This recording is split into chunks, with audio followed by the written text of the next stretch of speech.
ഒരു വീട് എന്ന് പറയുന്നത് ഒരു മനുഷ്യൻ്റെ ജീവിതത്തിലെ ഏറ്റവും വലിയ ഒരു സ്വപ്നമാണ്. ആ സ്വപ്നം നിറവേറ്റുന്നതിന് വേണ്ടിയുള്ള ഹെൽപ്പ് ചെയ്യുന്ന കുറച്ച് അധികം വീഡിയോസാണ് ഞാൻ കുറച്ച് നാളുകളായി ചെയ്തുകൊണ്ടിരിക്കുന്നത്. ഇന്നും നമ്മൾ അതുപോലത്തെ ഒരു വീഡിയോ ആണ് ചെയ്യുന്നത്. വീട് വിചാരത്തിൻ്റെ പുതിയൊരു എപ്പിസോഡിലേക്ക് ഏവർക്കും സ്വാഗതം.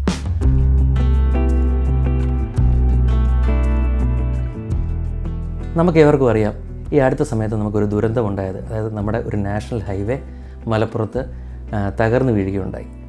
അതിൻ്റെ ഒരു ബേസിക് റീസൺ എന്ന് പറയുന്നത് ആ സോയിലിന് സ്ട്രെങ്ത് ഇല്ലായിരുന്നു എന്നുള്ളതാണ്. അത്രയും വലിയ ഹൈറ്റിൽ നമ്മൾ മണ്ണടിച്ച് പൊക്കി നമ്മളൊരു റോഡ് പണിതു. അത് വിത്ത്സ്റ്റാൻഡ് ചെയ്യാനുള്ള സ്ട്രെങ്ത് ആ സോയിലിനില്ലായിരുന്നു എന്നുള്ളതാണ് അതിൻ്റെ ഒരു ബേസിക് റീസൺ. നമ്മൾ ആ റോഡ് കണ്ടു കഴിഞ്ഞാൽ അറിയാം, നല്ല രീതിയിൽ ടാറിങ് ഒക്കെ ചെയ്ത് നല്ല ഫിനിഷ്ഡ് ആയിട്ട് കിടക്കുന്നതായിട്ട് നമുക്ക് കാണാൻ സാധിച്ചു. പക്ഷേ അത് നിർഭാഗ്യവശാൽ അത് തകർന്നു വീഴുകയുണ്ടായി.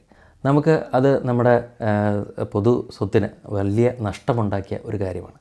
ഇതുപോലെ തന്നെയാണ്, അല്ലെങ്കിൽ ഇതിനേക്കാട്ടിലും വലിയ ഒരു നഷ്ടമാണ്, അല്ലെങ്കിൽ ഒരു വളരെ വിഷമം ഉണ്ടാക്കുന്ന കാര്യമാണ് നമ്മുടെ വീടിന് എന്തെങ്കിലും ഒരു വിള്ളലോ അല്ലെങ്കിൽ എന്തെങ്കിലും ഒരു തകർച്ചയൊക്കെ ഉണ്ടാവുകയാണെങ്കിൽ.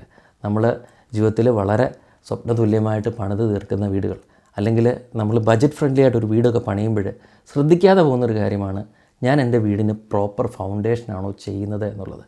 ബഡ്ജറ്റ് ഫ്രണ്ട്ലി എന്ന് പറഞ്ഞ 1-2 വീഡിയോസൊക്കെ ഞാൻ നേരത്തെ ചെയ്തിരുന്നു. ആ വീഡിയോസിലൊക്കെ ഞാൻ പറഞ്ഞ ഒരു കാര്യമുണ്ട്, നമ്മൾ ഒരിക്കലും ക്വാളിറ്റി ഓഫ് വർക്ക്മാൻഷിപ്പിലും അതുപോലെ തന്നെ ക്വാളിറ്റി ഓഫ് മെറ്റീരിയൽസിലും ഒരു കോംപ്രമൈസും ചെയ്യാതെ വേണം നമുക്ക് ബഡ്ജറ്റ് ഫ്രണ്ട്ലി വീടുകൾ നിർമ്മിക്കുക എന്നുള്ളത്. അതുപോലെ തന്നെയാണ് നമ്മുടെ വീടിൻ്റെ ഫൗണ്ടേഷൻ.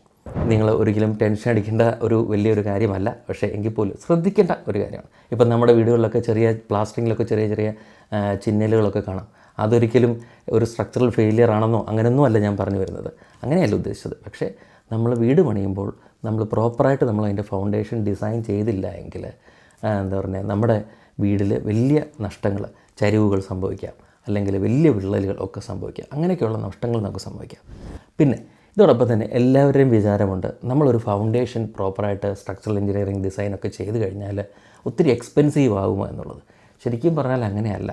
ഈവൻ ചിലപ്പം ലാഭമായിട്ട് വരെ നമുക്ക് വരാവുന്ന ഒരു കാര്യമാണ്. കാരണം പ്രോപ്പറായിട്ട് ഡിസൈൻ ചെയ്ത് കഴിഞ്ഞാൽ നമുക്ക് ലാഭം വരെയും നമുക്ക് ഉണ്ടാക്കുവാൻ സാധിക്കും. അതിന് നമ്മൾ ചെയ്യേണ്ടതെന്ന് വെച്ചാൽ, ഒരു നല്ല എഞ്ചിനീയർ എടുത്ത് നമ്മുടെ പ്ലാൻ വെച്ച് അല്ലെങ്കിൽ പ്ലാൻ വരയ്ക്കുന്ന എഞ്ചിനീയർ എടുത്ത് നമ്മളതിൻ്റെ സ്ട്രക്ചറലായിട്ടുള്ള ഡീറ്റെയിലിംഗ് കൂടെ നമ്മൾ എടുക്കേണ്ടതായിട്ടുണ്ട്. നമ്മുടെ ഒരു വീട് 2 നിലയാണെന്ന് വിചാരിക്കുക. ഇത് 2ാമത്തെ നില നിൽക്കുമ്പോഴത്തേക്ക് നമ്മളിതിൻ്റെ വെയിറ്റ്, അല്ലെങ്കിൽ നമ്മളതിൻ്റെ മണ്ടയ്ക്കൂടെ നടക്കുമ്പോൾ, നമ്മുടെ സ്ലാബിൻ്റെ മണ്ടയ്ക്കൂടെ നടക്കുമ്പോൾ നമ്മുടെ വെയിറ്റ് എത്രമാത്രമുണ്ടോ അത് നമ്മുടെ സ്ലാബിൽ നിന്ന് ബീമിലോട്ട് അല്ലെങ്കിൽ നമ്മുടെ ബ്രിക്കിലോട്ട് വന്ന് ആ ബ്രിക്കിൽ നിന്ന് നമ്മുടെ വെയിറ്റ് നമ്മുടെ ഫൗണ്ടേഷനിൽ കൂടി നമുക്ക് താഴോട്ട് നമ്മുടെ സോയിലിലോട്ട് വരുമ്പോഴാണ് നമ്മുടെ വെയിറ്റ് കൂടുതലായിട്ട് വരുന്നത്. അത് എത്രമാത്രം വെയിറ്റ് ആണല്ലോ, നമ്മുടെ ഫൗണ്ടേഷൻ്റെ വെയിറ്റ്, നമ്മുടെ പില്ലറുടെ ബീമിൻ്റെ വെയിറ്റ്, നമ്മുടെ ഫർണിച്ചേഴ്സിൻ്റെ വെയിറ്റ്, നമ്മുടെ വെയിറ്റ് എല്ലാം തന്നെ നമ്മളത് ഭൂമിയിലോട്ട് പ്രോപ്പറായിട്ട് ട്രാൻസ്ഫർ ചെയ്യണം. ഇങ്ങനെ ഭൂമിയിലോട്ട് പ്രോപ്പറായിട്ട് ട്രാൻസ്ഫർ ചെയ്യാത്ത ലോഡുകളാണ് നമ്മുടെ ഭിത്തിയിലൊക്കെ തന്നെ ക്രാക്കുകളും അല്ലെങ്കിൽ ഭിത്തിയൊക്കെ തന്നെ ചരിവും കാര്യങ്ങളുമൊക്കെ നമുക്ക് ഉണ്ടാക്കുന്നത്. നമുക്ക് 2-3 തരത്തിലുള്ള ഫൗണ്ടേഷനാണ് കൂടുതലും നമ്മൾ കേരളത്തിൽ ഇപ്പോൾ ചെയ്തുകൊണ്ടിരിക്കുന്നത്. നമുക്ക് റാൻഡം റബിൾ മേസണറി ഉണ്ട്, അതല്ലെങ്കിൽ ഫുട്ടിംഗ് ഫൗണ്ടേഷൻ ഉണ്ട്, അല്ലെങ്കിൽ പൈലിംഗ് ഉണ്ട്. അപ്പം റബിൾ മേസണറി എന്ന് പറയുമ്പോൾ ഏവർക്കും അറിയാവുന്നതാണ്, നമുക്ക് കല്ലുകെട്ടിൻ്റെ ഫൗണ്ടേഷനാണ് നമുക്ക് വരുന്നത്.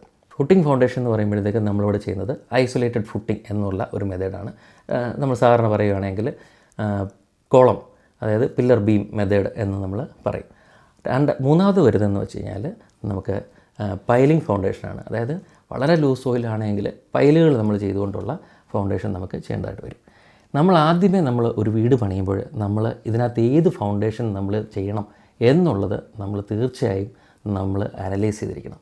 നമ്മുടെ എഞ്ചിനീയർ സൈറ്റിൽ വരുവാണ്, അല്ലെങ്കിൽ നമ്മളെ വർക്ക് ഏൽപ്പിച്ചിരിക്കുന്ന ആൾ സൈറ്റിലേക്ക് വരുവാണ്, തീർച്ചയായും നമ്മൾ അതിൻ്റെ ഒരു സോയിൽ സ്ട്രെങ്ത് നമ്മൾ മനസ്സിലാക്കിയിരിക്കണം. ഇപ്പോൾ എല്ലാ സൈറ്റുകളിലും നമ്മൾ സോയിൽ ടെസ്റ്റിങ് നമ്മൾ നടത്തിയെന്ന് വരത്തില്ല, അല്ലെങ്കിൽ നടത്തണമെന്ന് നിർബന്ധമില്ല. പക്ഷേ നമ്മളൊരു പിറ്റെടുത്ത് നമ്മൾ അതിൻ്റെ ആ സോയിലിൻ്റെ സ്ട്രെങ്ത് നമ്മൾ മനസ്സിലാക്കിയിരിക്കണം. നമ്മൾ കൂടുതലുമായിട്ടും നമ്മൾ റാൻഡം റബിൾ മേസണറി അല്ലെങ്കിൽ കല്ലുകെട്ട് നമ്മൾ ചെയ്യുന്നത്, നമ്മൾ കുഴിയെടുത്ത് കഴിയുമ്പോൾ ഒരു 60 സെൻറ്റിമീറ്ററൊക്കെ താഴ്ചയിലെത്തുമ്പോഴത്തേക്ക് നമുക്ക് നല്ല സ്ട്രോങ് ആയിട്ടുള്ള ഫൗണ്ടേഷൻ കിട്ടുവാണെങ്കിൽ, അല്ലെങ്കിൽ ഒരു ചീങ്ക പോലത്തെ ഇത് കിട്ടുവാണെങ്കിൽ, അല്ലെങ്കിൽ നല്ല സ്ട്രോങ് ആയിട്ടുള്ള സോയിൽ കിട്ടുകയാണെങ്കിൽ തീർച്ചയായിട്ടും നമുക്കവിടെ ഒരു റാൻഡം ട്രബിൾ മേസണറി മതി.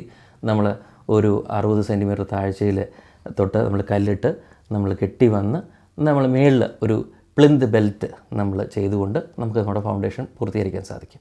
പക്ഷേ ഈ പ്ലിന്ത് ബെൽറ്റ് ചെയ്ത് പൂർത്തീകരിക്കാൻ സാധിച്ചാൽ പോലും നമ്മൾ നമ്മുടെ റൂമിൻ്റെ സൈസുകൾ അനുസരിച്ച് ഇടയ്ക്കൊക്കെ തന്നെ നമ്മൾ പില്ലറുകൾ പ്രോപ്പറായിട്ട് നമ്മൾ കൊടുക്കേണ്ടതായിട്ടുണ്ട്. അപ്പോൾ ഇതിനൊക്കെ നമ്മളെ ഹെൽപ്പ് ചെയ്യാൻ പറ്റുന്നത് ഒരു എൻജിനീയർക്ക് മാത്രമാണ്. ആ എൻജിനീയറാണ് ഇപ്പോൾ വലിയ റൂമാണെങ്കിൽ തീർച്ചയായും നമുക്ക് കല്ലുകെട്ടാണെങ്കിൽ പോലും ഇടയ്ക്ക് നമ്മൾ പില്ലറുകളൊക്കെ ആവശ്യമുണ്ട്. ആ പില്ലറുകൾ നമ്മൾ ഡിസൈൻ ചെയ്ത് തന്നെ നമ്മൾ ചെയ്തു പോകണം. രണ്ടാമത് ഒരു മെത്തേഡ് എന്ന് പറയുന്നത് ഐസൊലേറ്റഡ് ഫുട്ടിംഗ് മെത്തേഡാണ്. നമ്മൾ ഇപ്പോൾ കൂടുതലായിട്ടും നമ്മുടെ കേരളത്തിൽ ഉപയോഗിച്ച് വരുന്ന ഒരു മെത്തേഡാണ് ഐസൊലേറ്റഡ് ഫുട്ടിംഗ് മെത്തേഡ്. അതെന്ന് വെച്ചാൽ വേറൊന്നുമല്ല, നമുക്ക് ഒരു 1.25 മീറ്ററിലൊക്കെയാണ് നമുക്കൊരു നല്ല സ്ട്രോങ് ആയിട്ടുള്ളൊരു സോയിൽ കാണുന്നത്, അല്ലെങ്കിൽ ഒരു 2 മീറ്റർ താഴ്ചയിലാണ് നമുക്കൊരു സ്ട്രോങ് ആയിട്ടുള്ളൊരു സോയിൽ കാണുന്നത്. അവിടുന്ന് നമുക്ക് കല്ലുകെട്ട് ചെയ്ത് വരുന്നത് നമുക്ക് എക്സ്പെൻസീവ് ആയിട്ടുള്ളൊരു മെത്തേഡാണ്, അല്ലെങ്കിൽ അങ്ങനെ നമ്മൾ ചെയ്യാറില്ല. അതുകൊണ്ട് തന്നെ അതിന് പ്രോപ്പറായിട്ടുള്ളൊരു മെത്തേഡ് എന്ന് പറയുന്നത് ഐസൊലേറ്റഡ് ഫുട്ടിംഗ് മെത്തേഡാണ്. നമ്മൾ ഐസൊലേറ്റഡ് ഫുട്ടിങ്ങിനെ കുറിച്ച് പറയുമ്പോഴത്തേക്ക് വളരെ സിമ്പിളായിട്ട് പറയുകയാണെങ്കിൽ, നമ്മൾ ഈ ടേബിളിനെ തന്നെ നമ്മളൊരു എക്സാമ്പിൾ എടുക്കാം. ഈ ടേബിൾ എന്ന് പറയുന്നത്, ഈ ടേബിളിൻ്റെ ഈ ടോപ്പ് നമ്മുടെ സ്ലാബാണെന്ന് വിചാരിക്കുക. ഈ ഒരു പോർഷൻ, ഈ ഒരു പോർഷൻ, ഇത് രണ്ടും നമ്മുടെ പില്ലറുകളാണ്. അതായത് ഒരു എഞ്ചിനീയറിനെ സംബന്ധിച്ച് പറയുമ്പോഴത്തേക്ക് ഒരു കോളം എന്ന് പറയും. ഇത് രണ്ടും നമ്മുടെ പില്ലർ അല്ലെങ്കിൽ കോളമാണ്. ഇതിനെ കണക്ട് ചെയ്തിരിക്കുന്നത് ഇതൊരു ബീമും അതിനോടൊപ്പമുള്ള സ്ലാബുമാണെന്ന് വിചാരിക്കുക. ഇതിൻ്റെ മുകളിൽ നിൽക്കുന്ന ഈ ലാപ്ടോപ്പ്, ഇതൊരു വെയിറ്റ് നമുക്ക് കൊടുക്കുന്നുണ്ട്. ഈ വെയിറ്റ് ഈ സ്ലാബിൽ നിന്ന് പ്രോപ്പറായിട്ട് നമ്മുടെ ബീമിൽ വന്ന് ഈ ബീമിൽ കൂടി താഴോട്ട് നമ്മുടെ പില്ലർ വഴി നമ്മുടെ ഫൗണ്ടേഷനിലേക്ക് എത്തുക എന്നുള്ളതാണ് ഈ ഐസൊലേറ്റഡ് ഫുട്ടിംഗ് മെത്തേഡിൻ്റെ ഒരു സിമ്പിൾ ആയിട്ട് പറഞ്ഞു കഴിഞ്ഞാലുള്ള ഒരു എക്സാമ്പിൾ. അതായത് ഐസൊലേറ്റഡ് ഫുട്ടിംഗ് മെത്തേഡിലേക്ക് വരുമ്പോഴത്തേക്ക് നമ്മുടെ വെയിറ്റ് പ്രോപ്പറായിട്ട് നമ്മുടെ സ്ലാബിൽ നിന്ന് നമ്മുടെ പില്ലർ വഴി നമ്മുടെ ഭൂമിയിലേക്ക് പ്രോപ്പറായിട്ട് വെയിറ്റ് ഡിസ്ട്രിബ്യൂട്ട് ചെയ്ത് നമുക്ക് താഴോട്ട് പോകേണ്ടതായിട്ട് വരും. അതിനെയാണ് ഐസൊലേറ്റഡ് ഫുട്ടിംഗ് എന്ന് പറയുന്നത്. നമുക്ക് ഇത് ചെയ്യുന്നത് എങ്ങനെയാണെന്ന് വെച്ച് കഴിഞ്ഞാൽ, നിങ്ങൾക്കിപ്പോൾ സ്ക്രീൻ നോക്കിക്കഴിഞ്ഞാൽ 2-3 മെത്തേഡ്സ് ഉണ്ട്. ഐസൊലേറ്റഡ് ഫുട്ടിംഗ് മെത്തേഡിൽ തന്നെ പാഡ് ഫുട്ടിംഗ് എന്ന് പറയും, അതോടൊപ്പം തന്നെ സ്റ്റെപ്ഡ് ഫൗണ്ടേഷൻ ഫുട്ടിംഗ് എന്ന് പറയും, അതോടൊപ്പം തന്നെ നമുക്ക് സ്ലോപ്ഡ് ഫുട്ടിംഗ് ഫൗണ്ടേഷൻ എന്ന് പറയും. അങ്ങനെ 3 രീതിയിൽ നമ്മൾ ചെയ്യുന്നുണ്ട്. ആദ്യമേ ഇതിന് ചെയ്യേണ്ടതെന്ന് വെച്ചാൽ, നമ്മളിപ്പോൾ ഒരു എക്സാമ്പിൾ വെച്ച് കഴിഞ്ഞാൽ ഒരു 1.5 മീറ്റർ താഴ്ചയിൽ നമ്മൾ കുഴി എടുക്കുകയാണെന്ന് വിചാരിക്കുക നമ്മുടെ ഫൗണ്ടേഷന് വേണ്ടി. അത് മാത്രം 1.5 മീറ്റർ ഫൗണ്ടേഷനിൽ അത്രയും ഡെപ്തിൽ നമ്മൾ ഫൗണ്ടേഷനിൽ കുഴിയെടുക്കുന്നു. അതിൻ്റെ വീതിയും ഏകദേശം 1.5 മീറ്റർ ആണെന്ന് നമ്മൾ വിചാരിക്കുക. ആദ്യമേ നമ്മളൊരു PCC നമ്മൾ കൊടുക്കും. അതായത് 40 mm മെറ്റൽ, 1.5 ഇഞ്ച് മെറ്റൽ ഇട്ടിട്ട് നമ്മൾ ഒരു ഫൗണ്ടേഷൻ കൊടുക്കും. അത് ഒരു 10 സെൻറ്റിമീറ്റർ കനത്തിലായിരിക്കും വാർക്കുന്നത്. ഇത് ഒരു സ്ട്രെങ്ത് ഇത് ചെയ്യാൻ വേണ്ടിയുള്ളതല്ല, അതൊരു ലെവലിംഗ് കോഴ്സാണ്. അതായത് നമ്മുടെ ഭൂമിയെ ഒന്ന് ലെവൽ ചെയ്ത് ഡിസ്ട്രിബ്യൂട്ട് ചെയ്ത് നിൽക്കുന്ന ഒരു കോഴ്സാണ്. പിന്നെ നമ്മൾ ചെയ്യുന്നത് വെച്ചാൽ മാറ്റ് എന്ന് പറയും, അല്ലെങ്കിൽ മെഷ്. അതായത് നമ്മൾ കമ്പി ഇട്ടിട്ട് ഒരു ലെയർ നമ്മൾ ഉണ്ടാക്കും. അതിൻ്റെ പ്രോപ്പർ സെൻറ്ററിൽ നമ്മൾ അതിൻ്റെ പില്ലർ, അതായത് ചിലപ്പോൾ 16 mm 4 കമ്പിയായിരിക്കും നമ്മൾ മുകളിലോട്ട് പില്ലർ പോലെ നമ്മൾ കൊടുക്കുന്നത്. അല്ല എങ്കിൽ 16 12 mm മിക്സ് ചെയ്തായിരിക്കും, ചിലപ്പോൾ 20 mm ആയിരിക്കും. അതൊക്കെ ഓരോ ബിൽഡിങ്ങിൻ്റെ ഫൗണ്ടേഷൻ്റെ ഡിസൈൻ പോലെ ഇരിക്കും. അത് നമ്മുടെ പില്ലർ പ്രോപ്പറായിട്ട് നമുക്ക് മുകളിലോട്ട്, അല്ലെങ്കിൽ ഒരു എഞ്ചിനീയറുടെ ഭാഷയിൽ പറഞ്ഞു കഴിഞ്ഞാൽ കോളം പ്രോപ്പറായിട്ട് നമുക്ക് മുകളിലോട്ട് നമ്മൾ വിത്ത്സ്റ്റാൻഡ് ചെയ്തിട്ടുണ്ടാവും.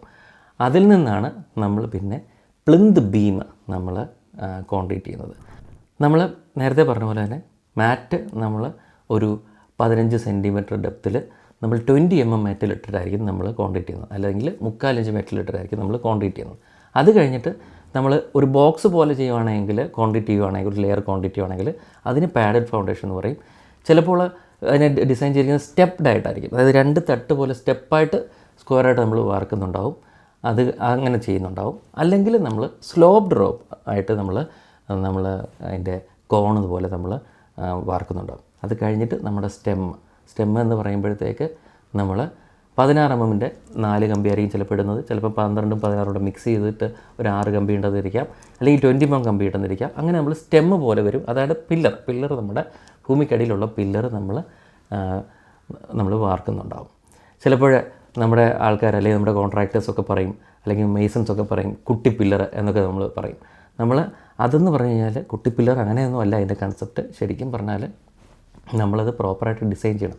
അതായത് ഫൗണ്ടേഷൻ വരെ മതിയെങ്കിൽ പറയുന്നൊരു വാക്കാണ് കുട്ടി പില്ലർ എന്നുള്ളത്. പക്ഷേ നമ്മൾ ഒരു 2 നില വീട് പണിയുമ്പോൾ നമ്മൾ സോയിൽ സ്ട്രെങ്ത് ഒക്കെ നോക്കിയിട്ട് ചിലപ്പോൾ നമ്മുടെ പില്ലർ അങ്ങ് മേളി വരെ, അതായത് റൂഫ് സ്ലാബ് വരെ നമുക്ക് പോകേണ്ടതായിട്ടുണ്ടാവും. അപ്പോൾ അത് തീർച്ചയായിട്ടും നമ്മൾ പ്രോപ്പറായിട്ട് നമ്മൾ ഡിസൈൻ ചെയ്ത് ചെയ്യുക.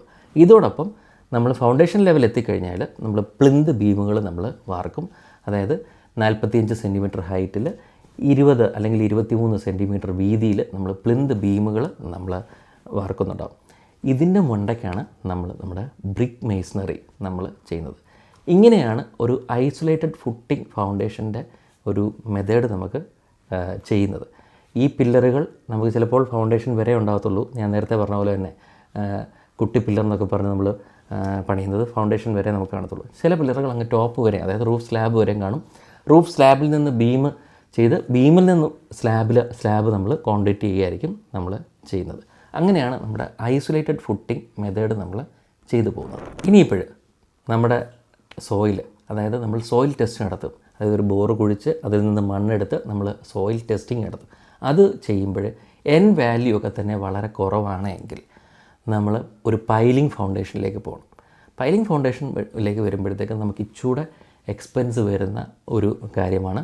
അപ്പോൾ അത് നമ്മൾ പൈലിംഗ് ഫൗണ്ടേഷൻ വേണ്ടതാണ് നമ്മുടെ എഞ്ചിനീയർ പറയുന്നതെങ്കിൽ തീർച്ചയായിട്ടും നമ്മൾ ആ ഒരു മെത്തേഡിലേക്ക് പൈലുകൾ അടിച്ച് നമ്മുടെ ഭൂമിയിലേക്ക് താഴോട്ട് വന്ന് ഒരു സ്ട്രോങ് സർഫസിൽ വരെ നമ്മൾ പൈല് ചെയ്ത് അവിടെ നിന്ന് നമുക്ക് ഈ പില്ലർ മേളിൽ വരുമ്പോഴത്തേക്ക് ഒരു പൈൽ ക്യാപ്പ് കാണും. ആ പൈൽ ക്യാപ്പ് ഓപ്പൺ ചെയ്തിട്ടായിരിക്കും നമ്മൾ പിന്നെ പ്ലിന്ത് ബീവ് നമ്മൾ പണിയുന്നത്.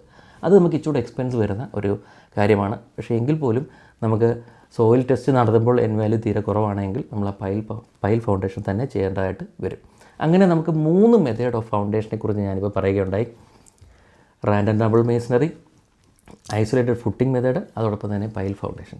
ഇതിൽ ഏത് ഫൗണ്ടേഷനാണ് വേണ്ടത് എന്നുള്ളത് നമ്മുടെ സോയിൽ ടെസ്റ്റിന് ശേഷം അല്ലെങ്കിൽ നമ്മൾ ഒരു പിറ്റെടുത്ത് നോക്കുമ്പോൾ നമുക്ക് നമ്മുടെ എക്സ്പീരിയൻസ്ഡ് എഞ്ചിനീയർക്ക് നമുക്ക് മനസ്സിലാക്കാൻ സാധിക്കും. അതിനനുസരിച്ചാണ് നമ്മൾ ഫൗണ്ടേഷൻ നമ്മൾ ചെയ്യുന്നത്. തീർച്ചയായും നമ്മുടെ ഒരു ബജറ്റ് ഫ്രണ്ട്ലി ഹൗസ് ആണെങ്കിലും അല്ലെങ്കിൽ ഒരു പ്രീമിയം ഹൗസ് ആണെങ്കിലും ഏത് ടൈപ്പ് ഓഫ് സ്ട്രക്ചർ ആണെങ്കിലും നമ്മുടെ വീടിന് പ്രോപ്പറായിട്ടുള്ള എൻജിനീയേഴ്സിനെ കൊണ്ട് നമ്മുടെ ഫൗണ്ടേഷൻ നമ്മൾ ഡിസൈൻ ചെയ്യണം. ഫൗണ്ടേഷൻ പ്രോപ്പറായില്ല എങ്കിൽ നമ്മളുടെ സ്വപ്നഭവനത്തിൻ്റെ എല്ലാവിധമായിട്ടുള്ള കാര്യങ്ങളിലും താളം തെറ്റും. അതുകൊണ്ട് തന്നെ നമുക്കൊരു പ്രോപ്പർ ഫൗണ്ടേഷൻ നമുക്ക് സെലക്ട് ചെയ്യാൻ സാധിക്കട്ടെ. ഒരു കാര്യം ഞാൻ നേരത്തെ പറയുകയുണ്ടായി, ഇതിൻ്റെ ബജറ്റിങ്ങിനെ കുറിച്ച്. അതായത് പൈൽ ഫൗണ്ടേഷനിലേക്ക് വരുമ്പോഴത്തേക്ക് ബജറ്റ് നമുക്ക് കൂടുതലായിട്ട് വരും. പക്ഷേ എങ്കിൽ പോലും ചിലപ്പോൾ നമ്മുടെ നാട്ടിൽ നമുക്ക് റാൻഡം റബിളിന് ഒത്തിരി പ്രൈസാണ് വരുന്നത്. അത്രയും ഡെപ്തിൽ നമുക്ക് സ്ട്രെങ്തും കിട്ടുന്നില്ല. അപ്പം നമുക്ക് ഐസൊലേറ്റഡ് ഫുട്ടിംഗ് മെത്തേഡായിരിക്കും നമുക്ക് ഏറ്റവും ഉതകം. ഇത് പ്രോപ്പറായിട്ട് ഡിസൈൻ ചെയ്ത് പോവുകയാണെങ്കിൽ അതിൻ്റെ വിഡ്ത്ത്, അതിൻ്റെ താഴോട്ടുള്ള ഡെപ്ത്ത് ഒക്കെ പ്രോപ്പറായിട്ട് ഡിസൈൻ ചെയ്ത് പോവുകയാണെങ്കിൽ നമുക്ക് ഒത്തിരി അധികം എക്സ്പെൻസ് ഒന്നും തന്നെ നമുക്ക് വരത്തില്ല. നമുക്ക് നല്ല സേഫായിട്ടുള്ള നമുക്കൊരു ഫൗണ്ടേഷൻ ബിൽഡ് ചെയ്യാനും നമുക്കൊരു സേഫ് ഹോം നമുക്ക് ബിൽഡ് ചെയ്യാനും നമുക്ക് സാധിക്കും. ഇന്ന് ഈ വീഡിയോ, അതായത് നമ്മുടെ വീടിൻ്റെ ഫൗണ്ടേഷൻ എങ്ങനെ ചെയ്യണം എന്നുള്ളതിനെക്കുറിച്ചുള്ള വീഡിയോ നിങ്ങൾക്ക് ഉപകാരപ്രദമായി എന്ന് വിചാരിക്കുന്നു.